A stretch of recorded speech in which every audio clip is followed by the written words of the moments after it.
mind, and we do need to talk about the gig I had last night. Was at Weedman's joint in Trenton, New Jersey. This is a dude who has been arrested about 5 times for what? I gotta be careful. I gotta be careful about how I say this, but for holding marijuana, I suppose. Yeah. And 5 times he's gotten himself off with jury nullification. Mm-hmm. He's defended himself. So I'm performing comedy across. Well, it's good that he's incognito with walking around with the name of Weedman.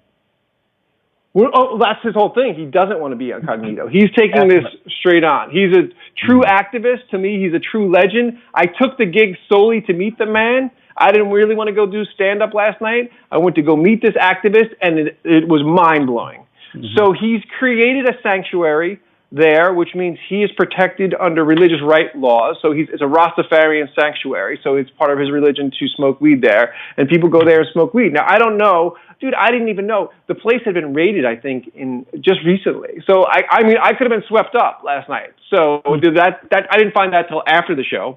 But it was still cool to meet him and then be in that environment that I've never been in. I don't think I did a great show. I think I was sort of overwhelmed with him. He's sitting up at the front of the stage, filming me and commenting me while I'm doing stand-up. And I'm just like, what the is going on, man? Can we back up for just 5 seconds and give some kind of context of where this show is in your life? Like, were you doing other shows prior to that? Is this completely out of the blue? Sort of. That's a great way. That's a great place to start because if people out there's a show on HBO called Crashing, and I recommend everybody watch it with Pete Holmes. He just got canceled. Judd Apatow, right? Yeah, Judd Apatow and Pete Holmes. They created a show. Oh my God, Peter! Sweetest. I thought you were going to be writing jokes at the library. What are you doing? What? Who is this? Oh shit! Welcome. My wife slept with somebody else today. Oh boy. Yeah, oh boy. Go write some jokes. It was a terrible set. Extraordinarily bad.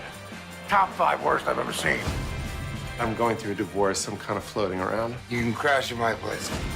I can't wait to see you. I love you too. When you had a side chick, giving her that bedroom voice, was she touching herself? She diddled the griddles?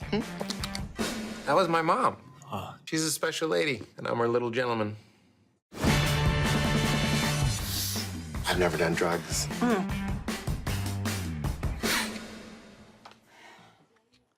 Oh. It's very close to what it is like being a stand-up. There's some hyperbole and some fantasy there, obviously, some of his relationships early on with.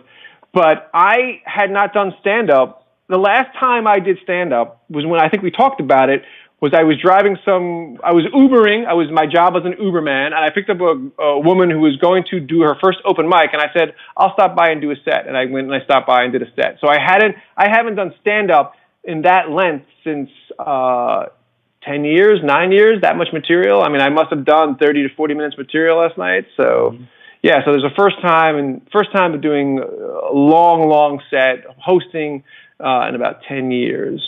And that's a lot of material for people who don't know sort of the comedy underground to craft it and to get that. Yes, but that being said, but the reason why I quit comedy is because I never thought my material was good enough. I never thought I was being prolific. I didn't think my writing was good enough. I don't even like doing the jokes I was doing last night. I did 3 new bits right off the top. So when I first got on stage, I did 3 new bits that were, again, you're working them out. You don't know the room. You don't know who's supportive of you. But I did bang out 3 new bits in the beginning. And then I did all my old, what I consider hacky, poorly written stuff that I don't like anymore. I don't like my material. So it's very hard for me to do stand-up. I would much prefer to do this. I don't want to do stand-up. I would much prefer to do this and do that on the side. That's the dream. Gotcha. But I would also say, I think the only difference between you and every other comedian isn't those doubts, is the fact that you stopped. Because you could even look at Jerry Seinfeld in all of his documentaries and so on, and just that sort of self-critical and this is good or this is shit, right? Yeah, I've got like 2 bits and the rest is shit. I think that's something not just comedians go through, but people just at an office job, people getting a promotion. All of these, my stuff is, I have a friend who was going through these things just a week ago or so, and she just got back all these job offers and six figures and all this stuff. And I was telling her then, the problem is no one ever sees themselves as others see them. And I told her, I can't map my view of you with your own internal view of yourself.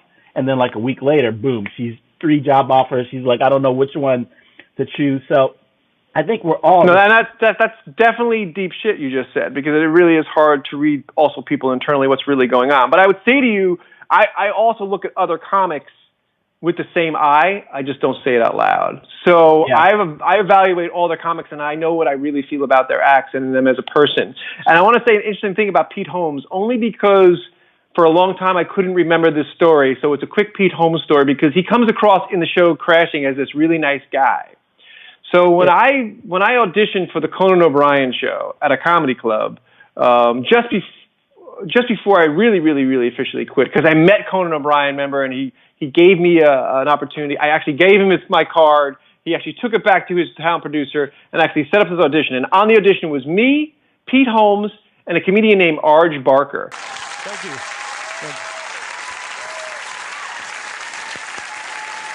That's great. Thank you so much. Arj Barker, everybody, we'll take a break. We'll be right back. Stick around.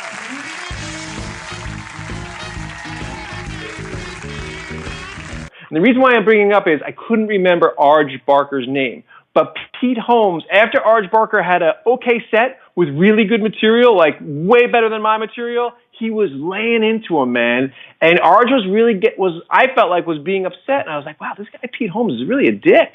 Like, he's really being mean to this guy who really felt bad about the audition set he just had. So I just think it's interesting, Pete Holmes looks like maybe he's grown a lot from that time, but I just remember that. Again, still a great show, and he seems like he's grown a lot as a person, but I remember when Pete Holmes, I was sitting at the bar, and I was starstruck by both of them because they both were much better than me, and Pete was barely in the business that long, but he had already risen real fast, and he was just trashing Arj Barker, and Arj seemed like he was upset, and I felt like going, man, you're being a dick. Like, he's upset, but I didn't know enough. I was probably pretty upset too. I did okay, but I knew my stuff was pretty raw. I hadn't been on stage forever when I auditioned for Conan, so my set was really raw. When was this? What year are we talking about? So this is 2008, 2009, just before I quit. That was my last really big break. Could have been my one big break that I had. If I had gotten this Conan audition, then everything might have changed for me, so, but I was really raw. My stuff wasn't, the problem with me is I don't know how to edit and really get those TV sets down, and I like the rawness of it, and those could be excuses, but that's just how I like to perform, and that's not very good for TV, unless someone really sits you down and says, okay, like Eddie Brill used to be a talent producer for Letterman.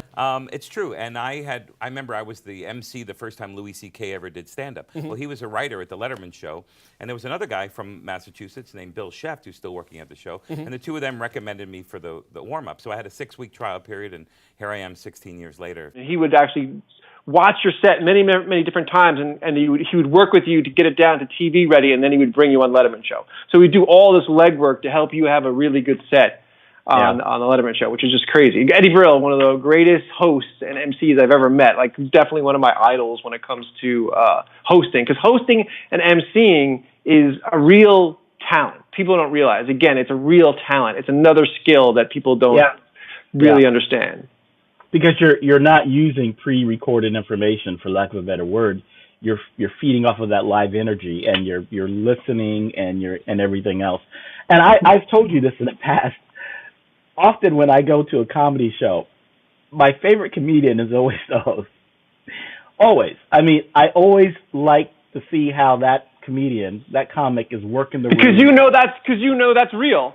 The rest is all phony. Unless somebody does a lot of crowd work, you're just watching some guy recite the same shit he's been saying for possibly, in my case, 20 effing years. So the host, if he's going into the crowd, you're hoping some of that stuff is improv, though he might have also a lot of the lines ready to go. So you don't. Again, you could be being fooled again. You have to go see him maybe a couple times. But yeah, I would say the host, particularly on a show last night, I have the hardest job because I'm bringing up just a bunch of comics. There was no MC feature and end. It was just a bunch of comics in a show at a place called the Sanctuary where weed is just floating around and people are talking and drinking and the sound, there's no lighting, there's no proper lighting, there's no proper sound system. It was really, but I wanted to do this show because this guy is he's a pot activist. He's really, his whole thing is last night after the show, I don't even know how much I can talk about.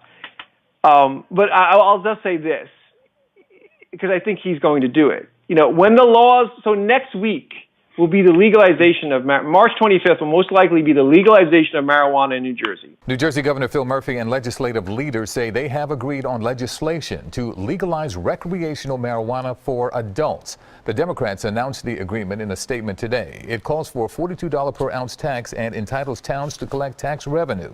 The legislation also calls for a 5-member regulatory commission. It comes after more than a year of negotiations, mostly behind closed doors. It's unclear whether there are enough votes in the Democrat-controlled legislature to pass the bill. That law will go into effect. It probably won't fully blossom for 6 months to a year because they got to bang out all these other, the rules of dispensaries. But this guy, Weedman, and I think his name is Ed Fortune. I hope I'm saying that right. It's spelled funny. He wants to be let in at the top. He doesn't want to be a little guy at the bottom. He's like, how do I become up here? I don't want, and he's basically saying, I don't want people of, who are Caucasian to be running the show. It's got to be equal across the board. We call them people of non-color. So he's going to fight this. And I'm like, man, that's cool, man. I'm right with you. I'm like, I'll go to any I'll go to any protest you have. I'll go so he's really got a lot of gravitas. He's scary because he's also kind of like an angry pot smoker. He's not like that super chill. You can see there's an edge there. So, it's a different vibe. It's not the vibe. And he's a really nice guy, don't get me wrong. But there's an edge there that, can be intimidating. Marijuana for sale. Hey, can you tell Senator Sweeney that there's somebody outside selling weed right in front of his castle? I'm selling weed here at the State House. Up, here comes state troopers. Wait a minute, hold it. I can't get lit. The permit is for down by the annex, bud. I'm not a part of that. And I definitely was starstruck and intimidated, so it affected me on stage. I wasn't being completely who I am. I wasn't being completely genuine. I was being a little intimidated by him sitting there and live streaming me while I'm doing the show. And, I was trying not to be a dick because these are pot smokers. I'm trying to be progressive, trying to really be careful about, because I don't understand the room. I understand dude, you want to vape? I'll vape right back at you, yo. I left my vape. That's so funny that you bring that up. When did you start vaping? We have so much to talk about. Yeah, I mean, like your Conan story is for me an entire show. How that started. Absolutely. Everything and I guess it's good, but it's such a scattered brain. My interest. It's a great story too because it's a great story. I feel like Trump. It's the best story. Everybody's going to hear it. Everybody has a story, but none as great as this. Yeah. No, sorry, my story is the best story. But it's layered in so much comedy because I was heavily definitely into one of the best. I was heavily into The Secret at that point. I was definitely heavily into The Secret. I was definitely on the verge of a nervous breakdown. Everything that fell into place was crazy. How I met the whole dynamic. Like, if I told the story, people were like, "Dude, that is a crazy story." If you're into comedy, if you're into show business, if you're into trying to make it to the next level, like, dude, how Conan O'Brien took your card, took it all the way to New York City, and gave it to his town producer. That's pretty crazy. That's a pretty crazy break. In the middle of nowhere, Connecticut, he's sitting with his family. In the middle of nowhere, I come riding up on my bike. It's like a movie scene. You're like, dude, that would never happen. Yeah, it's terrible. And I'm going to let you finish the story, but still 15 seconds. Where I'm always surprised how our lives mirror one another, and I think that's sort of what brought us together. Because I think I told you the story before, where I was on stage and it was this whole shit show, really. But I did the right thing, and I showed up and I started performing by myself, and a talent seeker, whatever you call those guys, from Atlantic Records it was, came up and handed my manager, which is a close friend, his business card. So I never got that business card. But to me. And again, that's a whole nother story. And well, I mean, and the people need to realize that again, it's again, that's why I take these gigs and do these gigs, because you really just don't never know. You don't know if you do a bit and someone films it right now and it goes viral, boom. You don't know what's going to make that turn for you. And it's sad because, again, so my big thing about doing stand-up comedy right now is when I get on stage as a host. You love it. That's the whole thing. But when I get on stage as a host, there's mostly comics in the room in the very beginning of the show. The show hasn't really started. There's all comics. And I'm like, first of all you comics, everybody calm down. I'm not going to be fucking famous. So everybody can just drop your competitiveness. I have no teeth in my head. It's like I have a whole rack of teeth missing. I'm 53 years old. My days of writing well. So you all need to relax. I'm not in competition with you. I'm not in your lane. Everybody chill out. Enjoy the show. Because as comics, I don't want you to be competitive with each other. I want you to support, because it's mostly comics in the room, So I'm just trying to be real with these guys. Like, I'm not trying to eat your lunch, man. I'm done. If I hit it, it's going to be lightning bolt. It's a complete luck out. But you guys are young. You can grind it out. So let's everybody chill and support each other. I don't know if it reaches them, but it's something that I need to continue. My tagline I want to be is, I'm not going to be fucking famous. Everybody relax. I'm not going to be famous. Again, I said the exact same thing, the exact same thing. And I can tell you from my experience, it doesn't register, because I thought I was just jamming. I was very explicit, like, hey, I just want to jam with you guys. And when I was playing, I felt these eyes on me from all the members. And what I didn't realize was it was basically an audition, and I wasn't auditioning. I was jamming. And they go, look, at the end of this, we need a keyboard player. We were like, so I started doing my things, and they started to adopt to my style. So, but I was like, I'm not here to. We had a big blowout, and I was like, you guys are trying to be famous. You can't sing. Right. I'm the same way. I'm the same way. Not going to be famous. I'm way too honest sometimes, or I just will close my mouth and back away if I'm having the same thoughts. But the other thing is, the most interesting thing about that story is, I have no idea that you play keyboard. And we've known each other for now, I don't know, we're going on 2-3 years. I don't know how long it's been. I had no idea. I can tell you even a better story that'll blow your mind. I didn't know you met Conan. So fuck you. All right, no, that's great. But that's great. I mean, and we try to save this shit for the show, so that it comes off as real as when we do it. And I mean, that story's for another day. And I'd love to get it down, because, like I said, it's a great little NPR fresh of breath air, kind of I should write it out and really hone it down and make it funny, because it was the whole thing was so crazy. It really was so crazy. So many great stories. Yeah. So go ahead. No, I don't, because if I do it, we'll go off into a tangent that's not necessary right now. So I will go off into a different world. So you can ask what you want to ask, because I just know that I was into The Secret, and I'm writing Dear Universe, and I'm trying to attract all these things into my life. And when stuff like that happens and you're doing The Secret, like, everybody thinks The Secret is show joke. But when you're that high in The Secret, you're like, oh my God, this stuff works, because I was really deep in, man. I was like praying, and I was like, universe, send me this is what my mantra was. Send me the friendliest person in show business that will help me. Send me the friendliest person in show business. I was trying to be specific, because I was thinking, all these people have lives, and they don't want to deal with Matt Stewart, because they don't give a fuck who I am. Right. There's one guy, Conan O'Brien, he could have been like, he could have took that card and like, I'll bring this to my talent producer. Flip it. So it was just crazy that the whole thing happened.